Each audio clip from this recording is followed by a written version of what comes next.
നേർവീതി പ്രഭാഷണ പരമ്പരയിൽ സുവിശേഷകൻ കുഞ്ഞുമോൻ തോട്ടപ്പള്ളി ഇപ്പോൾ നിങ്ങളുമായി ദൈവവചനം പങ്കുവയ്ക്കുന്നു.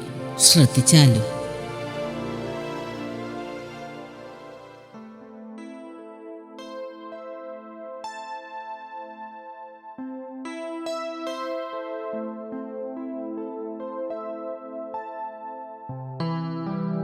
ക്രിസ്തു നൽകുന്ന പുതുജീവിതം. ദൈവനാമത്തിന് മഹത്വമുണ്ടാകട്ടെ. ലൂക്കോസിന്റെ സുവിശേഷം 6-ാം അധ്യായത്തിന്റെ 27 മുതൽ 38 വരെ ഞാൻ വായിക്കുന്നത് ശ്രദ്ധിച്ചാലും. എന്നാൽ കേൾക്കുന്നവരായ നിങ്ങളോട് ഞാൻ പറയുന്നത്, നിങ്ങളുടെ ശത്രുക്കളെ സ്നേഹിപ്പീൻ, നിങ്ങളെ പകയ്ക്കുന്നവർക്ക് ഗുണം ചെയ്യുവീൻ, നിങ്ങളെ ശപിക്കുന്നവരെ അനുഗ്രഹിപ്പീൻ, നിങ്ങളെ ദുഷിക്കുന്നവർക്ക് വേണ്ടി പ്രാർത്ഥിപ്പീൻ, നിന്നെ ഒരു ചേട്ടത്ത് അടിക്കുന്നവന് മറ്റേതും കാണിച്ചു കൊടുക്ക, നിന്റെ പുതപ്പ് എടുത്തു കളയുന്നവന് വസ്ത്രവും തടുക്കരുത്, നിന്നോട് യാചിക്കുന്ന ഏവനും കൊടുക്ക, നിനക്കുള്ളത് എടുത്തു കളയുന്നവനോട് മടക്കി ചോദിക്കരുത്. മനുഷ്യൻ നിങ്ങൾക്ക് ചെയ്യണം എന്ന് നിങ്ങൾ ഇച്ഛിക്കുന്നത് പോലെ തന്നെ അവർക്കും ചെയ്യുവീൻ. നിങ്ങളെ സ്നേഹിക്കുന്നവരെ സ്നേഹിച്ചാൽ നിങ്ങൾക്ക് എന്ത് ഉപചാരം കിട്ടും? പാപികളും തങ്ങളെ സ്നേഹിക്കുന്നവരെ സ്നേഹിക്കുന്നുവല്ലോ. നിങ്ങൾക്ക് നന്മ ചെയ്യുന്നവർക്ക് നന്മ ചെയ്താൽ നിങ്ങൾക്കെന്ത് ഉപചാരം കിട്ടും? പാപികളും അങ്ങനെ തന്നെ ചെയ്യുന്നുവല്ലോ. മടക്കി വാങ്ങിക്കൊള്ളാം എന്ന് നിങ്ങൾ ആശിക്കുന്നവർക്ക് കടം കൊടുത്താൽ നിങ്ങൾക്ക് എന്ത് കിട്ടും? പാപികളും കുറയാതെ മടക്കി വാങ്ങേണ്ടതിന് പാപികൾക്ക് കടം കൊടുക്കുന്നുവല്ലോ.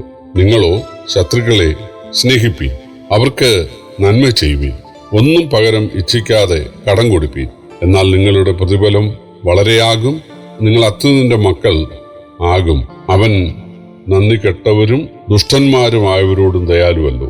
അങ്ങനെ നിങ്ങളുടെ പിതാവ് മനസ്സലിവുള്ളവൻ ആകുന്നത് പോലെ നിങ്ങളും മനസ്സലിവുള്ളവർ ആകുവീൻ. വിധിക്കരുത്, എന്നാൽ നിങ്ങളെയും വിധിക്കയില്ല. ശിക്ഷയ്ക്ക് വിധിക്കരുത്, എന്നാൽ നിങ്ങൾക്ക് ശിക്ഷാവിധി ഉണ്ടാകുകയില്ല. വിടുവീൻ, എന്നാൽ നിങ്ങളെയും വിടുവിക്കും. കൊടുപ്പീൻ, എന്നാൽ നിങ്ങൾക്കും കിട്ടും. അമർത്തി കുലുക്കി കവിയുന്ന ഒരു നല്ല അളവ് നിങ്ങളുടെ മടിയിൽ തരും. നിങ്ങൾ അളക്കുന്ന അളവിനാൽ നിങ്ങൾക്കും അളന്ന് കിട്ടും. വേദപുസ്തകം ആദ്യമായി വായിക്കുന്ന ആളുകൾക്ക് തോന്നും, യേശുക്രിസ്തു പറഞ്ഞ ഈ വക ധാർമ്മിക ഉപദേശങ്ങൾ പാലിച്ചാൽ സ്വർഗം കിട്ടുമെന്ന്. എന്നാൽ യേശു ഇത് പറയുന്നത് ആരോടാണ്? ഇത് സാമാന്യ ജനങ്ങളോട് അല്ലെങ്കിൽ പൊതുജനങ്ങളോടല്ല.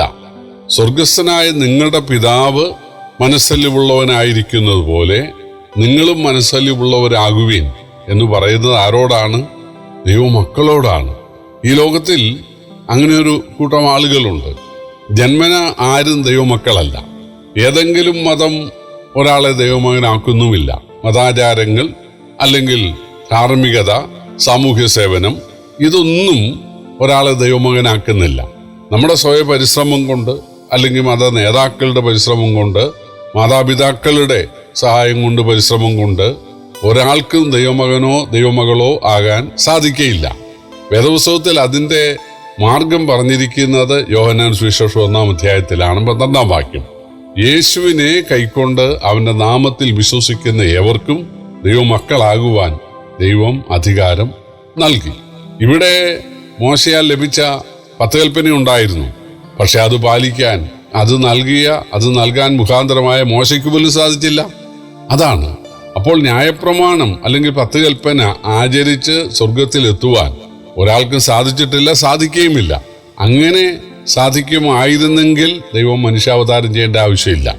ദൈവം മനുഷ്യാവതാരം ചെയ്തത് മനുഷ്യന് ദൈവത്തെ അനുസരിക്കാൻ വേണ്ട ആത്മീക ശക്തി നൽകാനാണ്, ദൈവാത്മാവിന്റെ സഹായം നൽകാനാണ്. അതെങ്ങനെ ലഭിക്കും?